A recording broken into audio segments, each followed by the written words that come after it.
টানা 18 দিন মহাকাশে কাটিয়ে অবশেষে পৃথিবীতে ফিরল শুভ্রাংশুদের মহাকাশযান ড্রাগন। এক্সিম-4 মিশন কমপ্লিট করে পৃথিবীতে প্রত্যাবর্তন করেছে শুভ্রাংশু সহ 4 জন মহাকাশচারী। স্পেসএক্সের ড্রাগন ক্যাপসুলে চড়ে তাদের প্রত্যাবর্তন ঘটেছে পৃথিবীর বুকে, আর এই প্রক্রিয়াটির নাম দেওয়া হয়েছিল আনডকিং। আপনারা কি জানেন শুভ্রাংশুরা মহাকাশ থেকে এই আনডকিং প্রক্রিয়ায় তাদের মহাকাশযান ছোট্ট ক্যাপসুলে করে কি কি নিয়ে পৃথিবীতে ফিরেছেন? চলুন জেনে নেওয়া যাক। জানলে অবাক হবেন, ড্রাগন মহাকাশযানটি 580 পাউন্ডের বেশি ওজন নিয়ে পৃথিবীতে ফিরছে।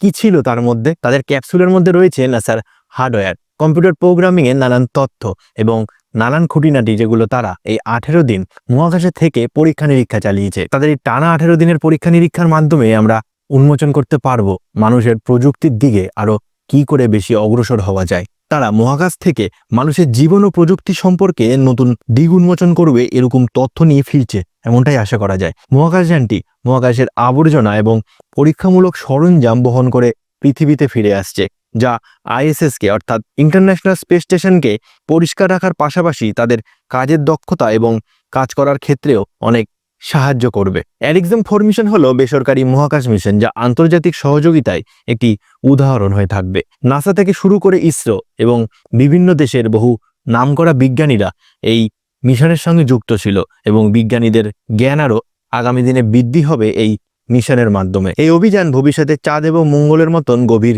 মহাকাশ অভিযানের জন্য একটি প্রশিক্ষণ ক্ষেত্র হিসাবে কাজ করবে। এই মিশনের পাশাপাশি ভারতের গগনযান মিশন, যে মিশনের মাধ্যমে মানুষ চাঁদে যাওয়ার অর্থাৎ ভারতীয়রা চাঁদে যাওয়ার প্রস্তুতি নিচ্ছে, সেটাকে আরো অনুপ্রাণিত করবে বলেই মনে করা হয়।